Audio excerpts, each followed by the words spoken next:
Olá, gente. Estamos em mais uma quarta-feira reunidas para prosseguirmos nos comentários do livro ditado pelo Remédio, um modo de entender, uma nova forma de viver. Hoje introduzindo o capítulo de número 51, denominado Fé.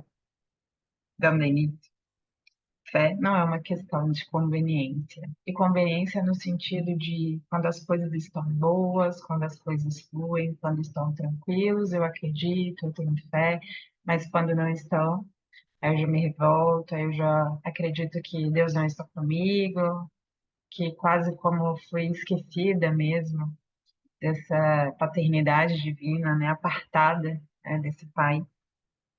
Fé não é uma muleta milagrosa. E muitas vezes a gente coloca mesmo o rótulo de fé, Deus há de prover, mas não se move no sentido de fazer aquilo que a gente deveria, que realmente é a nossa parte, que realmente é a nossa parcela, a nossa contribuição a ser dada. A gente coloca quase que exclusivamente todo o peso da decisão, todo o peso mesmo das escolhas que a gente faz, daquilo que acontece na nossa vida, a esse Deus, sendo que, né, a gente fala que a nossa vida é fruto dos nossos pensamentos, dos nossos atos, das nossas atitudes, ou seja, tem uma grande parcela de contribuição nossa. E se a gente quer de fato modificar a nossa vida, sejamos nós essa mudança, né? A forma como a gente enxerga as coisas, enxerga a vida, as pessoas, e aí sim um mundo novo vai se abrir, né? Fé não é a satisfação de caprichos, mas um meio de demonstrar as realidades que não se veem.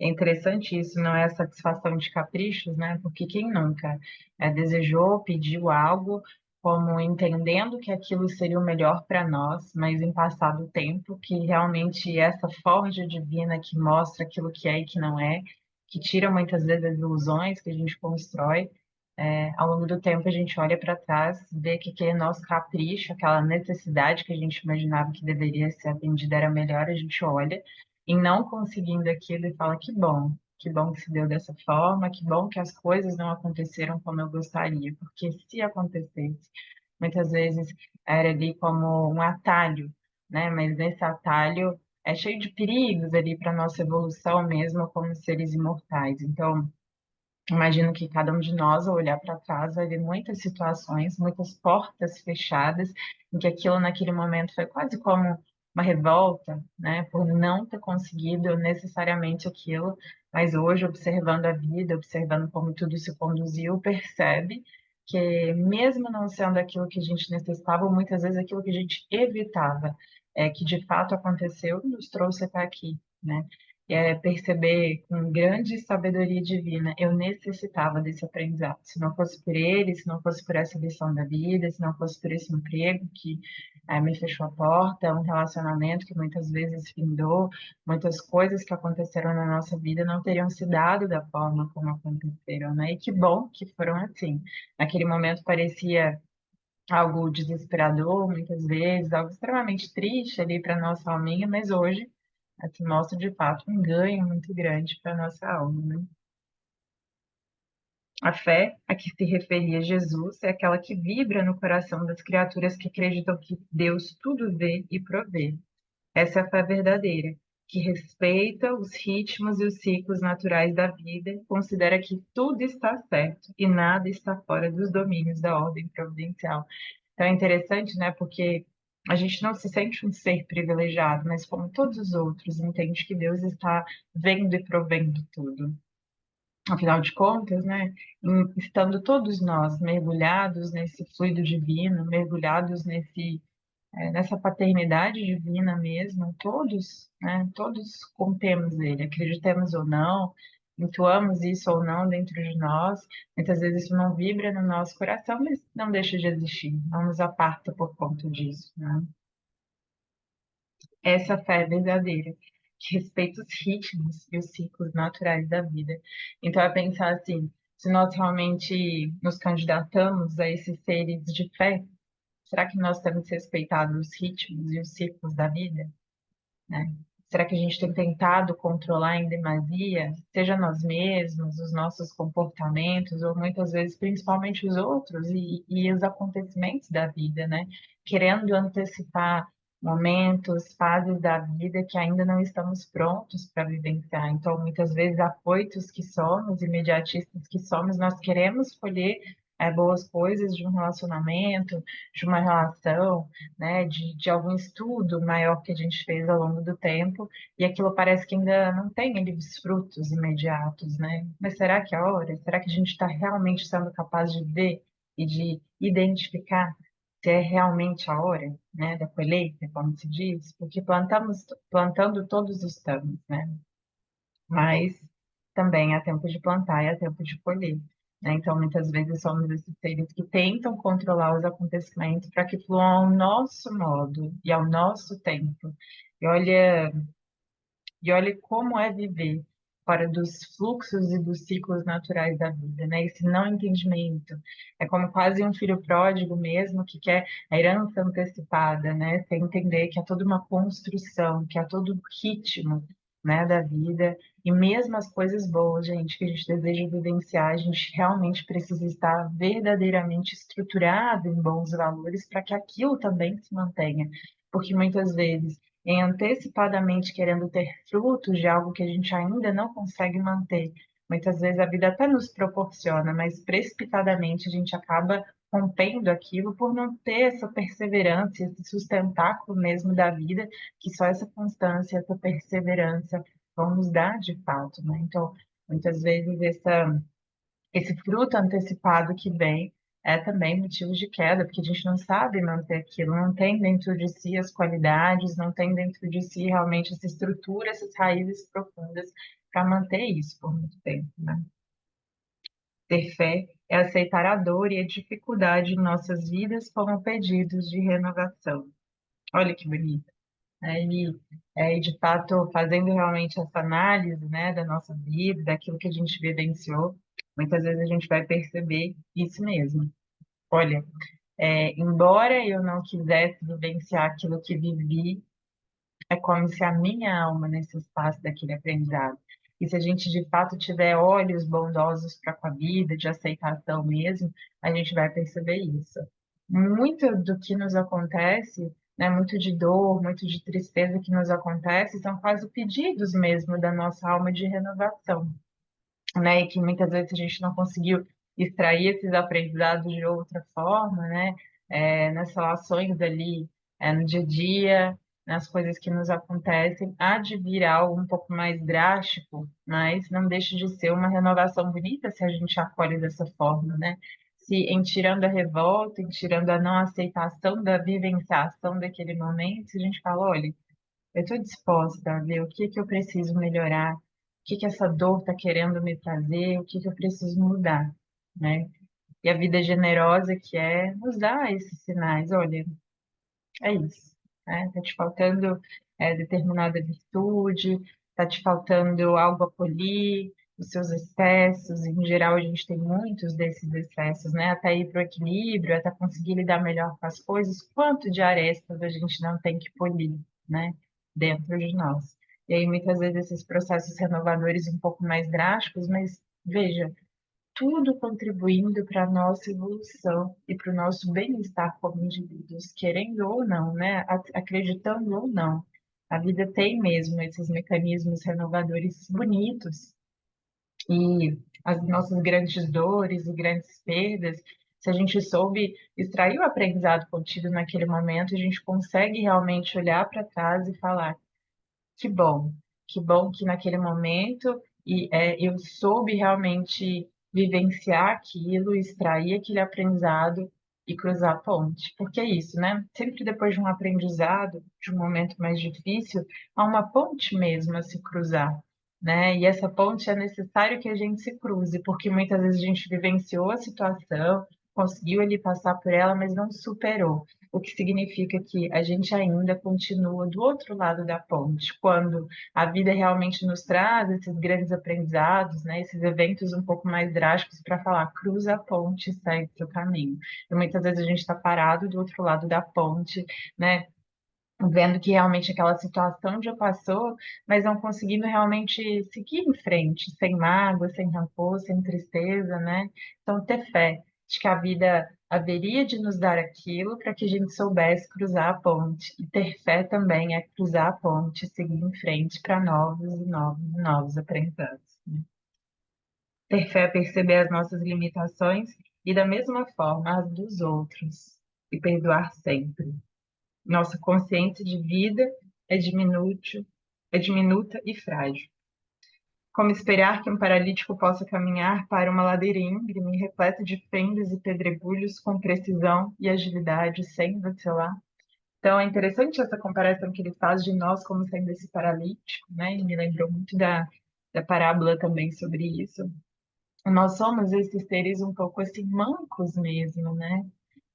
Que temos essa dificuldade mesmo em andar, em caminhar, né? Então, sendo um paralítico, que somos todos nós, né, aqui encarnados, como acreditar que nós seremos ágeis, né? Que seremos fortes o tempo todo, que seremos perseverantes e constantes nessa ladeira íngreme, né? Então, é perceber também as nossas limitações, mas entendê-las, sobretudo, para ser capaz de superá-las, porque afinal de contas nós somos, né, momentaneamente como esses paralíticos mesmo, mas necessitamos cada vez mais nos superar.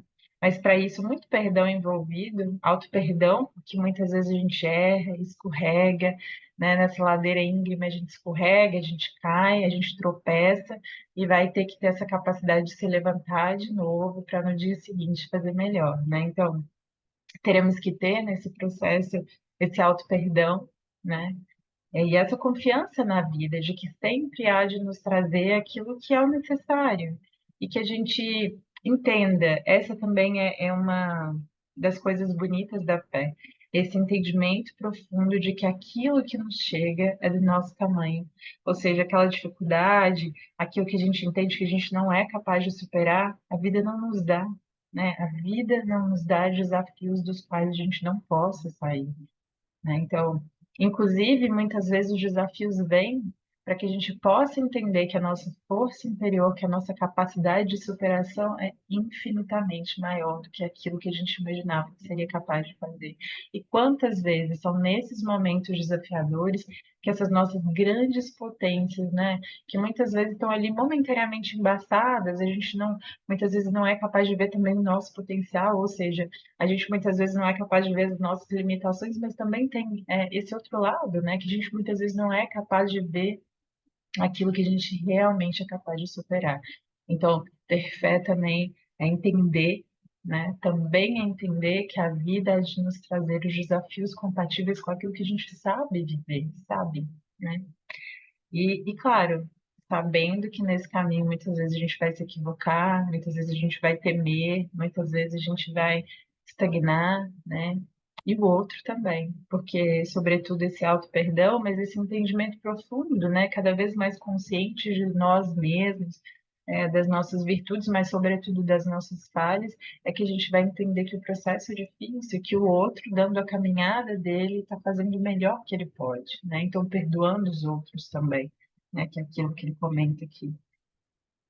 É óbvio que o erro traz consequências para quem errou, mas a vida maior não tem como método de educação a punição ou a condenação. E é verdade, né? Se você for ver de verdade, assim, aquilo que acontece na nossa vida após o cometimento de um erro, né? Não é uma condenação por parte de Deus ou um julgamento por parte dele. Sabe o que é? Ele quer que a gente crie consciência, né? E que, de verdade, a gente entenda, tome consciência naquilo e renove o nosso olhar, a nossa conduta em relação àquilo. E o que que ele nos dá? Novas oportunidades, né? Então você vê essa pedagogia da vida de realmente não punir, não condenar, né? Mas de renovar suas oportunidades, como dizendo, olha, tomou consciência, faz diferente, né? Criou consciência aqui, obrigação sua de que de agora por diante você faça isso de forma diferente. E o que que nos dá? No dia seguinte, gente, oportunidades renovadas. Talvez não com a mesma pessoa, na mesma situação, mas a gente tem oportunidade, sim, de ir nos redimindo de algum modo com a vida e realmente indo para outros patamares cada vez mais altos, né? É óbvio que o erro traz consequências para quem errou, mas a vida maior não tem como método de educação punir ou condenar. Ela visa apenas transformar a energia do ato na consciência do ato. Em outras palavras, quer que a criatura possa extrair do erro ensinamentos e que fique cada vez mais atento às leis que regem a sua existência. Isso é uma beleza tão grande que a gente vai percebendo que nós somos mesmos regidos por leis, todos nós, e que ninguém há de fugir a essas leis, né? Muitas religiões falam sobre isso da lei de ação e reação com outras denominações, né? Ação de plantio de colheita, mas é como a perceber, há no fundo, né? Há no fundo uma beleza gigantesca nessa lei da natureza que rege a todos os outros seres e a nós também. A gente vai ver ali os ciclos, né, os ritmos da natureza, seja na forma de estações, né, seja na forma de ciclos mesmo. E a gente vai perceber isso na natureza e por que não se aplicaria a nós? Por que não aplicaria? Então, sobretudo, a gente vai ver que os nossos erros são frutos desse desconhecimento, e muitas vezes não de um desconhecimento, porque tem a parte em que a gente ainda é inconsciente, mas já há uma parte em que a gente já é parcialmente consciente ou muito consciente sobre um assunto, mas ainda assim, por teimosia, por não aceitação, muitas vezes querendo violentar mesmo essas leis da vida, como se nós fôssemos superiores e a nós essa lei não haveria de se aplicar, a gente tenta ali se mover em desconformidade dessas leis. E logo ali, né, logo adiante, a vida há de nos trazer realmente as consequências daquele nosso ato. Então, ir observando, tomando consciência, né, fluindo com a vida, não querendo controlar as coisas, pessoas e situações que acontecem na nossa vida. É claro, a nossa parte, a nossa parcela de contribuição, ao melhor que a gente tem que dar todos os dias, às batalhas que a gente tem que, né, vencer todos os dias e que isso é fruto da nossa própria atitude mesmo interior e que façamos isso, mas que entendamos que nem tudo está sob o nosso controle e de que há de nos chegar aquilo que é o melhor para nós, né? E essa confiança mesmo de que há de nos chegar aquilo que é melhor para nós. Mesmo que muitas vezes a gente não tenha a capacidade de enxergar aquilo como sendo como tal, né?